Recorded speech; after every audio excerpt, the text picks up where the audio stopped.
welcome to the podcast.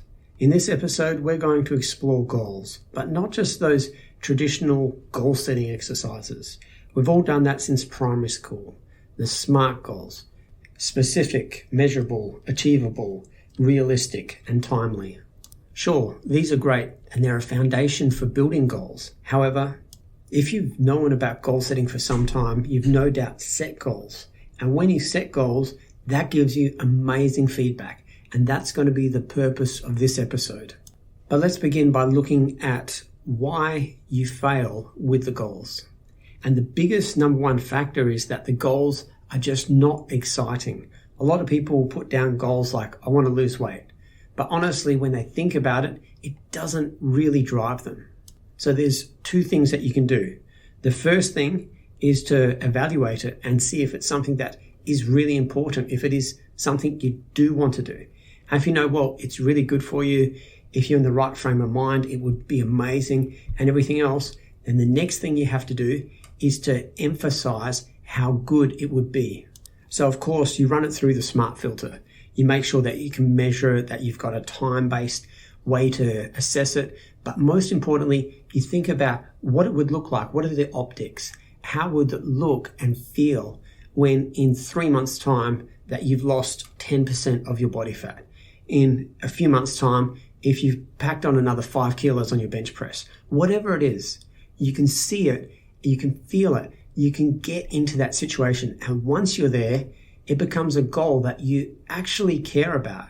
It's kind of like when you watch one of those movies and you just want to turn it off because you don't like the main character. They're irritating. So you just don't care about what happens to the person. And it's the same with goals. If you don't care about them, then you simply won't achieve them. So to break it down even further, if you're used to NLP, we utilize our submodalities. Or if you're not, it's just a fancy way of saying your 5 senses. So you really make sure that what you see involves seeing how great it would feel. Put yourself in the moment, in uptime, in the present, as if you've achieved the goals, and see if it excites you. If it doesn't excite you, make it excite you. And if even from that standpoint, it doesn't excite you, well, maybe you should cross it off because it's probably not going to be that important to you. Think about the sounds, the people congratulating you, how good you feel, the mental talk that's in your head when you look at yourself and say, wow, I finally achieved this.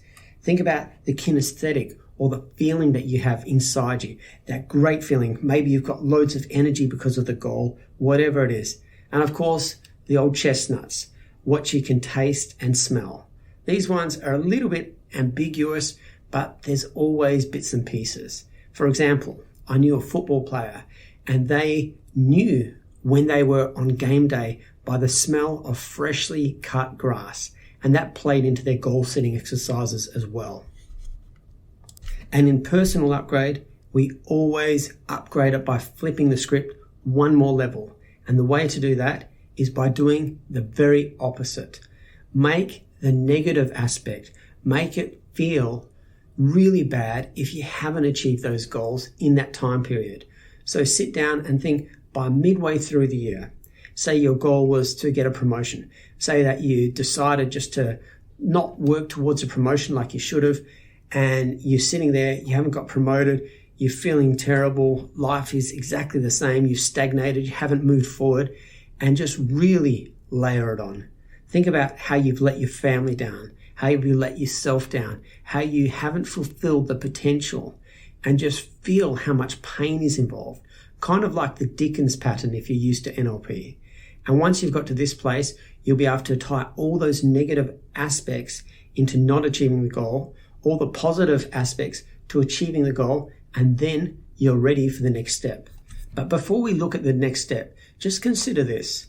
If you look at goals like geography, like goals would be the location you need to get to, and the roads on the map are the directions to get there. The goals are the endpoint. So we have to focus on the roads that take us there. And by focusing on these roads, we can work backwards through the streets and highways that got us to that location. And that specifically means for you that you have to work out what it would entail to achieve your goal. In the information age, as it is entitled, there is just so much information out there. So you can look at role models, people who have come before you, and see what they did. And just like information studies, you can then extrapolate data, kind of like statistics.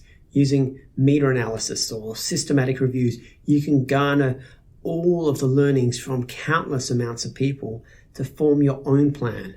So if it's about weight loss, you can look at the top 10 people out there and see the results that they are getting and look at their advice. Look at the commonalities that they share, look at the commonalities that they share with you, and then formulate your own plan.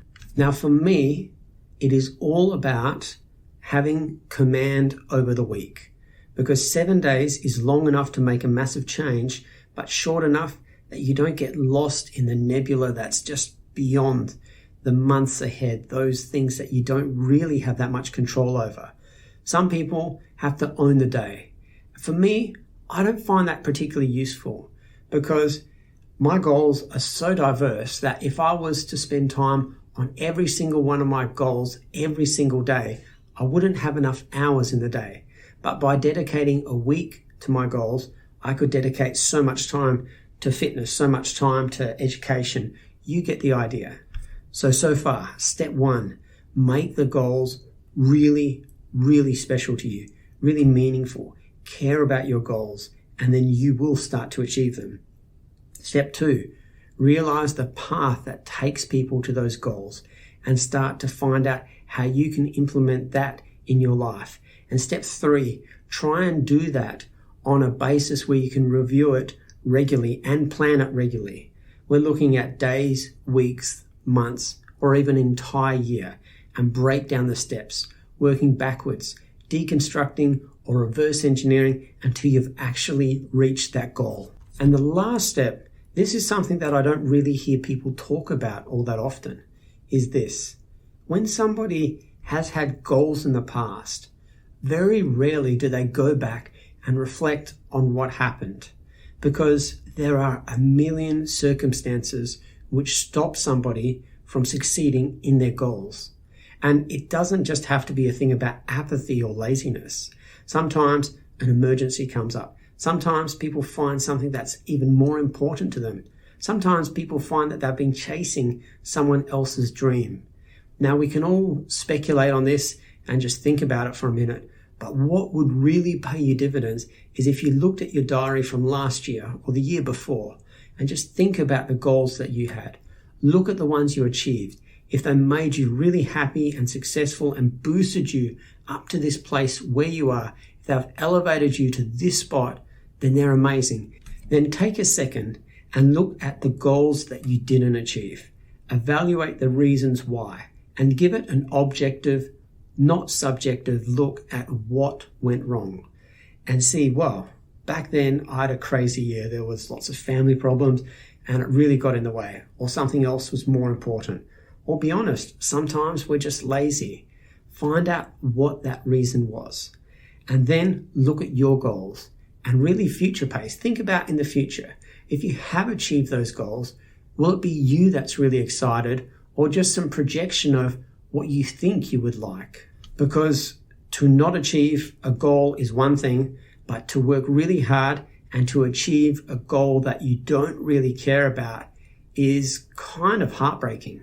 Because the fantastic side of goals is that it allows you to design your life. It allows you to elevate yourself to a position that is far superior from where you were in the past. If you do this correctly, then over 10 years, you can change yourself 1000%, not in a way that's creepy or weird, but elevate yourself to that higher level that you didn't even know was possible, as long as you consistently work on these goals in a way that is both authentic and with integrity.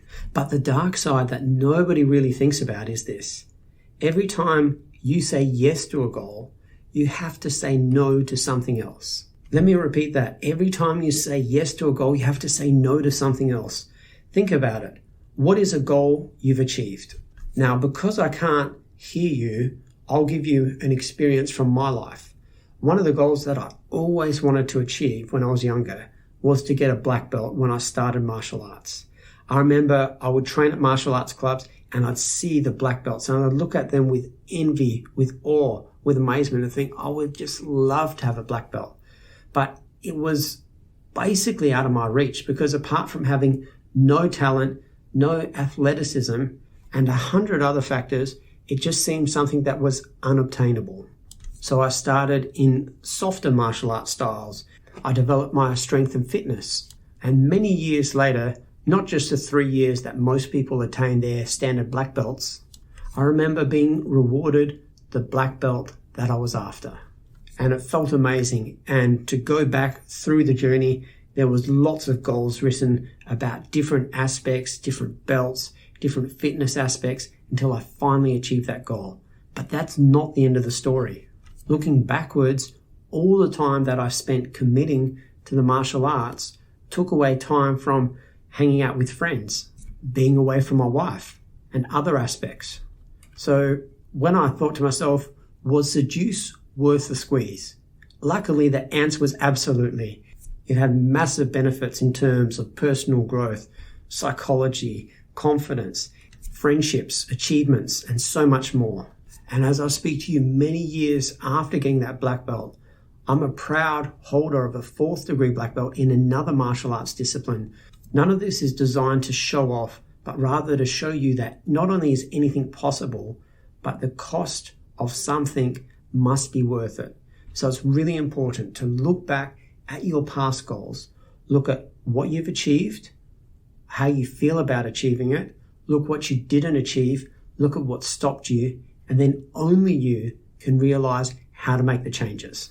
So I hope this has been useful.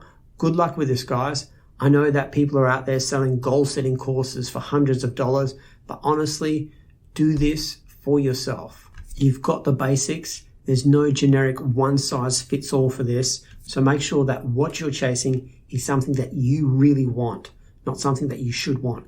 Make it compelling and make it happen. Hope you enjoyed the podcast. If so, rate it from the place you downloaded it. For any questions, send an email to michaelpulser@gmail.com.